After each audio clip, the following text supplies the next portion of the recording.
el 11 de febrero en el Parlamento Español, en el Congreso de los Diputados. Pero que solo así se puede explicar que todos los partidos políticos españoles se pongan de acuerdo en algo, en lo que sea. Y ese algo fue promover el ajedrez como asignatura. ¿Fue eso un capricho? ¿Les pareció que como el ajedrez da buena imagen vamos a ponernos de acuerdo precisamente en esto? No. De hecho, las razones son las mismas que convencieron al Parlamento Europeo en 2012 para que 461 eurodiputados, si no recuerdo mal, o 415, ahora no me acuerdo bien del número, es igual, pero 400 y pico, se pusieran de acuerdo en algo muy parecido. Cuando hablamos de más de 400 eurodiputados, lógicamente estamos hablando de gente desde la extrema izquierda hasta la extrema derecha, y todos se pusieron de acuerdo. La razón de esas decisiones es porque están basadas en motivos muy sólidos, muchos de ellos con base científica, que son los que voy a intentar resumir en los próximos minutos. Pero antes, una pequeña aclaración sobre esta coletilla que le añado al título, ¿no? Y es muy divertido. Es que hay una serie de tabúes falsos alrededor del ajedrez. Por ejemplo, un pensamiento muy frecuente es: sí, el ajedrez debe ser muy interesante, pero es solo para personas muy inteligentes, eso no es para mí.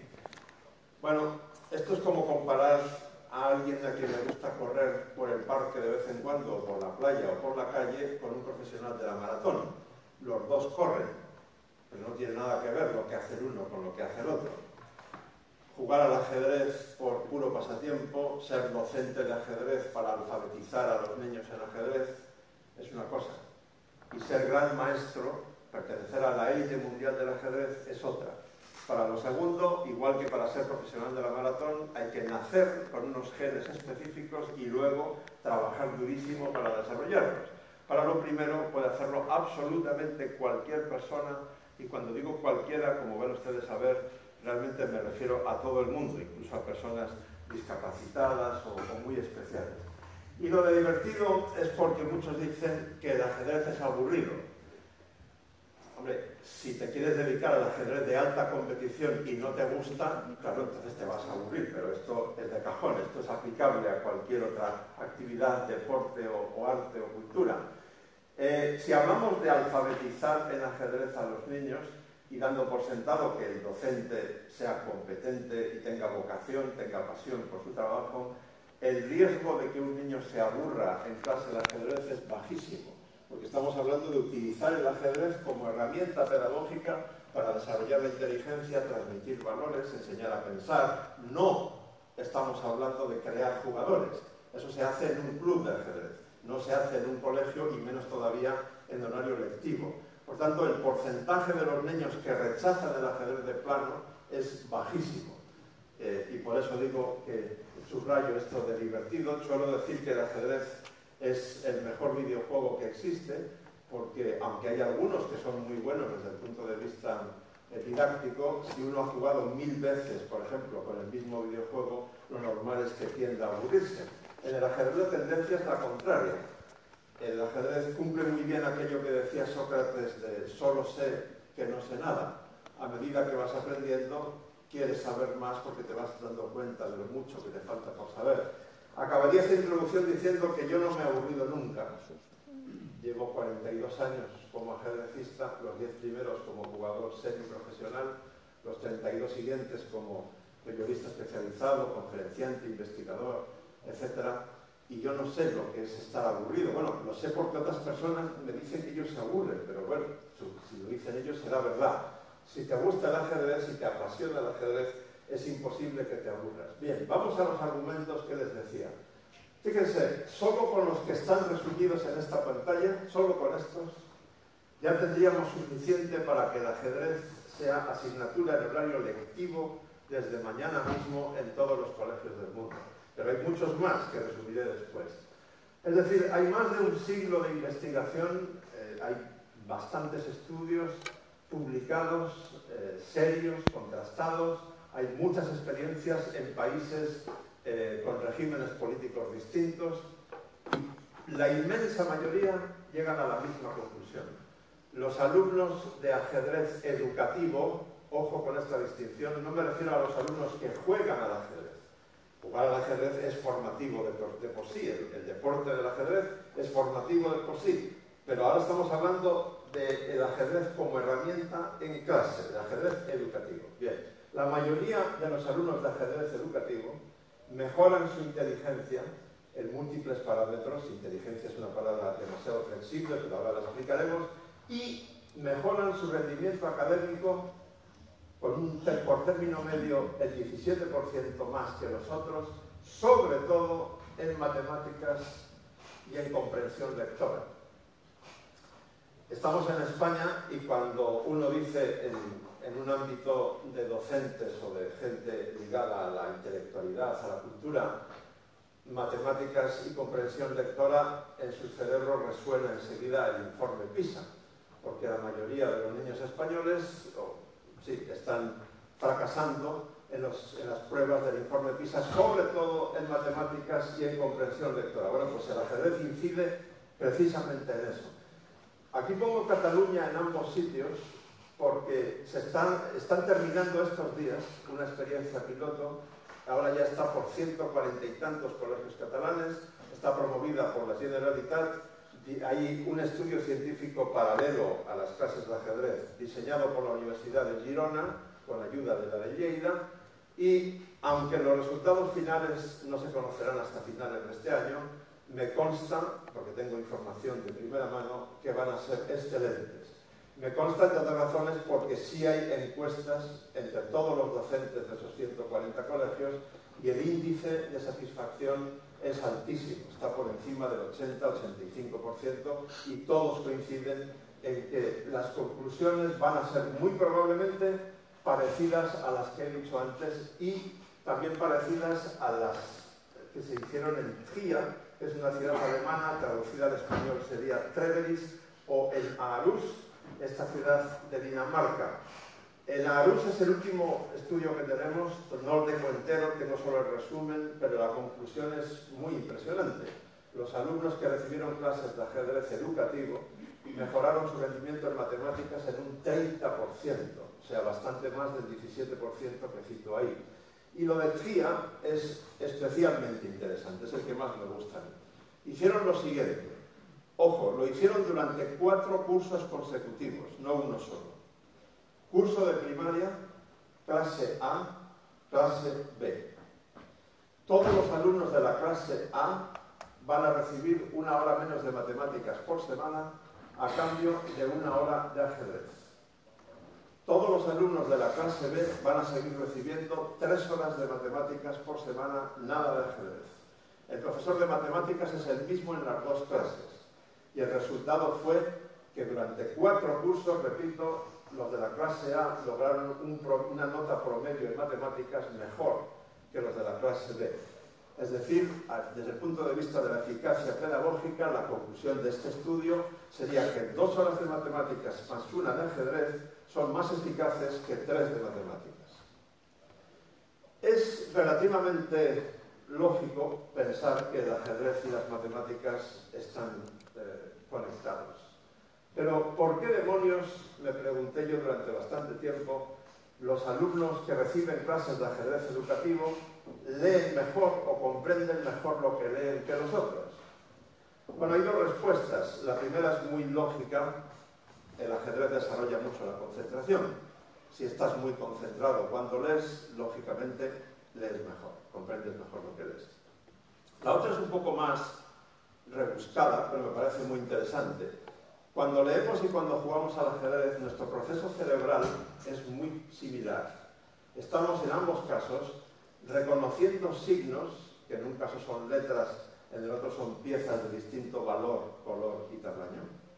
Estamos asociando esos signos unos con otros, formando palabras en un caso, formando combinaciones de jugadas en el otro, y estamos sacando conclusiones de las asociaciones que acabamos de realizar. Por tanto, los niños acostumbrados a ese proceso cerebral porque juegan con frecuencia al ajedrez, lo tienen automatizado y cuando se ponen a leer, leen mejor que los otros. El estudio más conocido sobre eso es el de Margulis, pero bueno, hay alguno más en la misma dirección.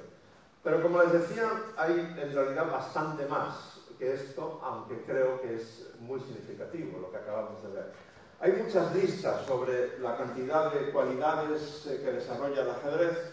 Bueno, yo he hecho una de 24, no se asusten, no les voy a dar ahora la tabarra con las 24 detalladas, entre otras razones porque no hay ninguna necesidad.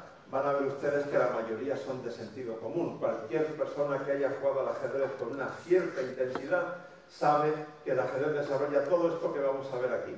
Pero sí me permito subrayar algunas, porque lo necesitan, porque me parecen especialmente importantes o porque se adecuan muy bien a esta sociedad del siglo XXI. Por ejemplo, la autocrítica. En ajedrez hay una costumbre casi sagrada. Cuando dos jugadores terminan una partida de competición, si están, por ejemplo, si esta es la sala de juego, los dos se levantan y con independencia del resultado van a una sala adyacente que es la de análisis. Y allí analizan juntos la partida que acaban de jugar. Es decir, se critican mutuamente y también se autocritican. Aclaran dudas. Aquí yo esperaba que tú me hicieras esto y me daba mucho miedo. ¿Por qué no me lo has hecho? Dice, no, es que ya lo he pensado, pero tú me sacrificas aquí un peón y el que tenía miedo era yo de tu iniciativa. Los dos están aprendiendo uno del otro. En ajedrez, más que en ningún otro deporte, el que pierde es el que más aprende, porque no puedes echarle la culpa de tu derrota ni al árbitro, ni a que está lloviendo, ni a que el terreno está embarrado, ni nada parecido. Si hoy jugamos usted y yo, y entonces yo pierdo, es que por lo menos hoy usted ha jugado mejor que yo. Y a continuación yo tengo que preguntarme qué es lo que he hecho mal, por qué he perdido, cuál ha sido mi error y qué tengo que hacer para no cometerlo la próxima vez. Esto, si lo aplicamos, si lo trasladamos a la vida normal de todos nosotros, es una virtud importantísima, ¿no? Una persona capaz de reconocer cuando se equivoca, seguro que va a ser más feliz que otra que no tenga esa capacidad. De estas 6, luego explicaré exactamente por qué, pero la previsión de consecuencias, pensar antes de actuar en las consecuencias de lo que vas a hacer, es especialmente interesante. Luego volveremos sobre eso. Las otras 5 yo creo que no necesitan de mayor explicación, son fáciles de entender. De estas 6, esta de abajo en el centro, atención a varias cosas a la vez. Bueno, ahí las mujeres nos sacan una ventaja enorme, desde luego, en términos generales. Pero el ajedrez, digamos, contribuye a equilibrar un poco eso. Supongamos que una vez más estamos jugando usted y yo, y entonces usted se enroca en la parte superior izquierda, o sea, pone su rey en refugio en la parte superior izquierda del tablero. Y yo lo hago en el extremo diagonal opuesto, en la parte inferior derecha. A mí me gusta mucho más atacar que defender, pero yo no tengo que hacer lo que a mí me guste, tengo que hacer lo que me pide la posición que haga. Tengo que tener una visión global del tablero y si la iniciativa que él tiene me obliga a hacer 8 jugadas defensivas consecutivas, pues me fastidio y hago 8 jugadas defensivas. Ya atacaré más tarde. Si me engaño y hago lo que yo quiero hacer, voy a perder seguro. Si yo me concentro solo en atacar y no hago caso a su ataque, pierdo seguro. Esto es trasladable perfectamente a la vida real. Es muy importante tener una visión global de cualquier situación en la que estemos antes de tomar decisiones y sobre todo no engañarse al tomarlas, ¿no? La visión global y el rigor, digamos, van íntimamente unidos. Y sobre estas 6, pues el cálculo espacial, sin duda alguna es la que más destacaría. Bueno, sobre cálculo espacial vamos a hacer algo, creo que va a ser divertido. Adriana Salazar y yo, a partir de las 3:30, tenemos una conferencia conjunta en la sala A1, donde empezamos con una representación teatral que tiene que ver con el cálculo espacial, pero lo explico brevemente. Cuando yo estoy jugando una partida, la posición que me interesa ver con mayúsculas no es la que están viendo mis ojos en el tablero, sino la que puede producirse dentro de 4 o 5 movimientos según lo que haga yo ahora. Es decir, la que estoy vislumbrando con la mente. Por tanto, la posición que estoy viendo con los ojos en el tablero puede incluso molestarme, porque yo tengo que evaluar si a mí me interesa hacer ahora, por ejemplo, alfil G5, él me hará H6, yo haré alfil H4, él me hará G5, alfil G3, caballo H5, y la pregunta es, ¿esa posición que vislumbro en la mente me interesa o es mejor para él? Si es mejor para él, tengo que buscar otra jugada, esa no vale. Entonces, es obvio, no hace falta explicarlo mucho más, pero bueno, el tema da mucho más de sí, que el cálculo espacial, la visión espacial se desarrolla mucho con el ajedrez, como veremos luego en esa conferencia conjunta con Adriana, y ustedes estarán de acuerdo conmigo en que es una virtud esencial, no solo si vas a ser arquitecto y tienes que imaginarte cómo va a ser lo que vas a construir, pero para cualquiera de nosotros, incluso para los niños de 4 años, como hace Adriana al trabajar con ellos, el cálculo espacial es muy importante. Bien, vamos a ver una representación cinematográfica de esto del cálculo espacial. Hay muchas películas sobre ajedrez, algunas son espantosamente malas, hay varias muy buenas, una ganó el Oscar a la mejor de habla no inglesa en el 85, creo, La Diagonal du Fou, francesa, y esta es En busca de Bobby Fischer, también es de las buenas. Básicamente es un matrimonio estadounidense, descubre que su hijo tiene un talento enorme para el ajedrez y contratan a un entrenador de superélite para que convierta a ese niño en campeón del mundo. Luego veremos otros 2 fragmentos de la misma película donde, desde el punto de vista pedagógico, hay mucho que criticar. En este todavía no. Esta es una sesión de entrenamiento que tiene que ver bastante con lo que acabo de explicar. Lista cuando jugarás en esta posición. No muevas hasta que veas claro en tu cabeza. No me mires. Claro que puedes. Ve avanzando las piernas en tu cabeza, una por una, y el rey se quedará solo, igual que un camello en una esquina. Te lo voy a poner más fácil.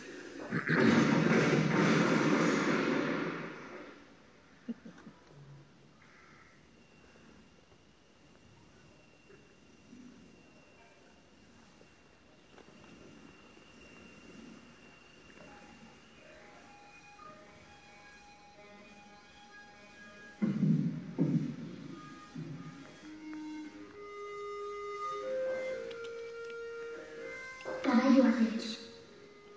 Sí.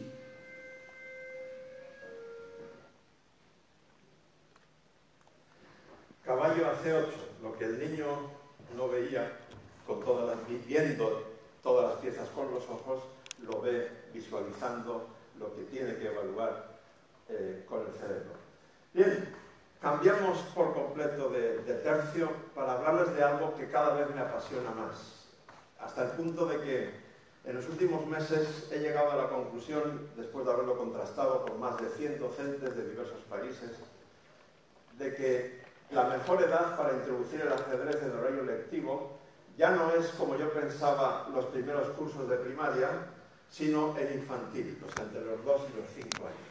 Esto ya sé que seguramente les sorprende mucho, porque seguramente casi todos ustedes saben que la inteligencia abstracta no termina de formarse hasta los 5 o 6 años, excepto en los superdotados. Entonces, ¿qué sentido tiene enseñar ajedrez a los niños de 2 o de 3? Con esto, además, no quiero decir que no sea bueno meterlo en los primeros cursos de primaria o más adelante. Bueno es bueno siempre y se puede adaptar a cualquier edad. Pero por razones prácticas y biológicas estoy llegando a esa conclusión, porque el currículo está cada vez más sobrecargado, al menos en España, y supongo que en los demás países ocurrirá algo parecido. Ya no solo en secundaria, también en primaria hay cada vez más aspirantes a meterse en el horario escolar, en el currículo, en el horario lectivo, educación financiera, nutrición, etcétera, etcétera, etcétera. Eso por una parte. Por otro lado, vengo observando que los profesores de infantil quizá son, si hacemos un término medio, los más vocacionales de todos, los más implicados. Entre otras razones porque tienen que emplear su propio cuerpo en la enseñanza. Porque a un niño de 3 años, como tú no hagas lo mismo que quieres que él haga, difícilmente vas a conseguir que lo haga. Y por otras razones, a esa edad todavía el concepto de ganar y perder no está desarrollado, lo que les gusta es disfrutar y jugar. Y si conseguimos alfabetizar en ajedrez, o sea, que sepan el preajedrez, lo básico, mover las piezas, las reglas elementales, a los 5 años, cuando lleguen a primaria, si están todos alfabetizados, cada centro puede decidir después qué quiere hacer con el ajedrez. En algunos querrán que haya una hora de ajedrez específica, en otros lo utilizarán en clase de matemáticas, en otros en lengua, en otros en educación física o en tecnología o en inglés, que es otra posibilidad, etcétera, etcétera. Y insisto, lo he contrastado ya con unas 100 personas del gremio y están todos de acuerdo.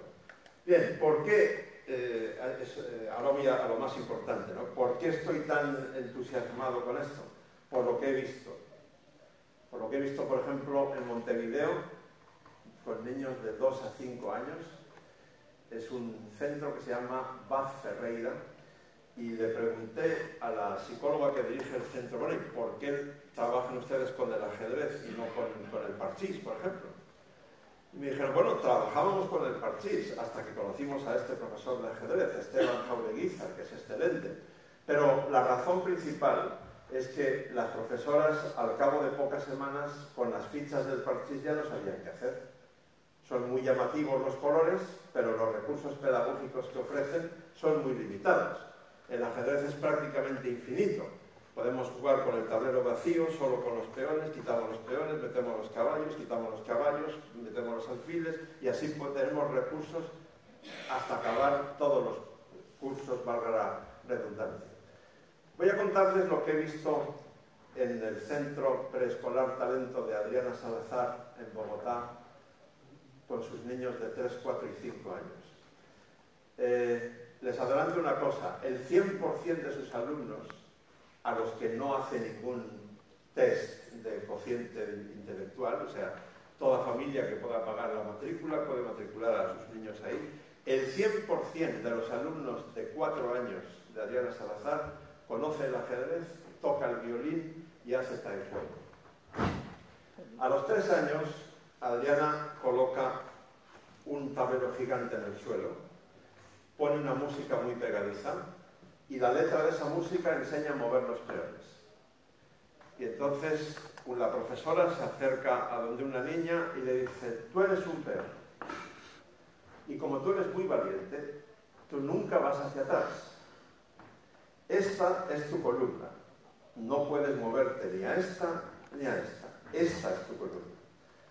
Y no puedes hacer lo que tú quieras cuando tú quieras.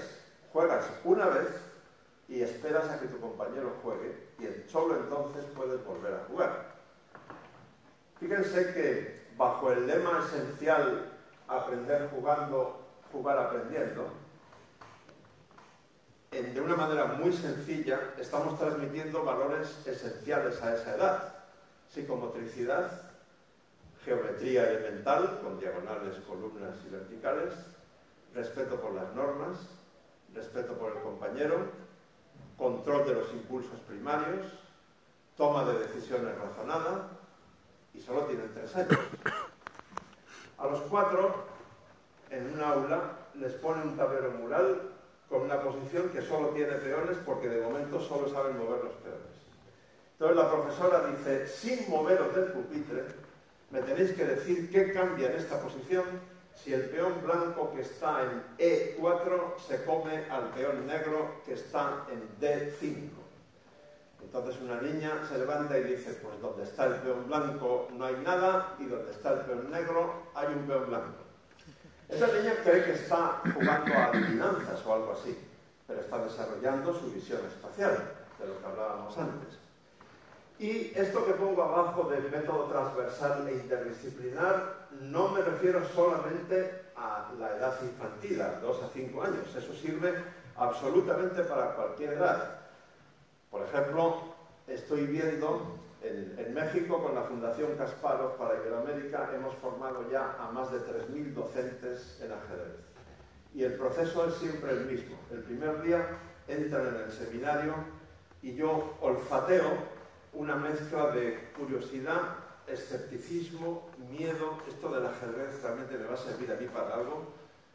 El segundo día están entusiasmados, nos despiden de pie aplaudiendo porque han aprendido una barbaridad desde el punto de vista pragmático, aparte de que les parezca más o menos interesante nuestra manera de explicarlo. Ellos ven que, por ejemplo, un profesor de matemáticas en un colegio donde sus alumnos estén familiarizados con el ajedrez, pues tiene un chollo a la hora desde el punto de vista profesional. Porque hay una gran parte de las matemáticas que se puede explicar haciendo la clase más amena si te basas en el ajedrez. Por ejemplo, seguramente por nuestra edad, todos los que estamos en esta sala hemos aprendido la figura de un rectángulo recto. Pero en el tablero de ajedrez vacío, agarras cualquier diagonal y sobre esa diagonal puedes construir un rectángulo torcido. Y entonces el niño desde el minuto 1 aprende que los rectángulos pueden estar torcidos. ¿Cómo explicar el concepto de circunferencia en un tablero de ajedrez que es cuadrado? Muy fácil. Ponemos un caballo en el centro, marcamos con una cruz todas las casillas a las que puede saltar el caballo, las unimos y ya tenemos una circunferencia. Podemos preguntar, ¿cuántos cuadrados hay en el tablero de ajedrez? Y la respuesta no es nada fácil, porque las casillas son 64, pero cuadrados pueden formarse muchísimos más, según cómo combinen las casillas. Y así sucesivamente, no me quiero alargar, pero vamos, en nuestros seminarios hay 2 ponentes que se dedican solo a los recursos de ajedrez para clases de matemáticas o a todos los elementos matemáticos que hay dentro del ajedrez y que pueden ser muy útiles en las clases de matemáticas. En las de lengua, una cosa que yo he visto hacer y que funciona muy bien, 2 caballos, uno blanco y uno negro en el tablero, y un montón de casillas están ocupadas por tiempos verbales en futuro y tiempos verbales en presente. El ejercicio consiste en que el caballo blanco tiene que ir comiéndose todas las palabras de tiempos verbales en presente y el negro todas las del futuro. Y bueno, sobre esta idea, se pueden construir cientos de ejemplos que hacen que esas clases sean más amenas y más eficaces. Y bueno, se puede hacer eso, como decía antes, en inglés, porque los profesores de inglés están pidiendo que haya más conversación, que el porcentaje de conversación sobre la gramática sea mucho mayor. Y si metemos en la clase de ajedrez en inglés, no le estamos quitando una hora a nadie, sino que estamos dándole más contenido a la clase de inglés. Y así sucesivamente. Bien, esto es sumamente importante y se puede explicar en menos de 2 minutos. En esta sala no hace falta que explique quién es Howard Gardner. Bien, pues de las 8 inteligencias de Gardner es absolutamente irrefutable que el ajedrez desarrolla al menos 5. Como ustedes ya han escuchado, la lingüística, la lógico-matemática, la espacial, y las otras 2 son de puro sentido común. Intrapersonal. Si yo no me conozco bien a mí mismo, ¿cómo voy a jugar bien al ajedrez? Yo tengo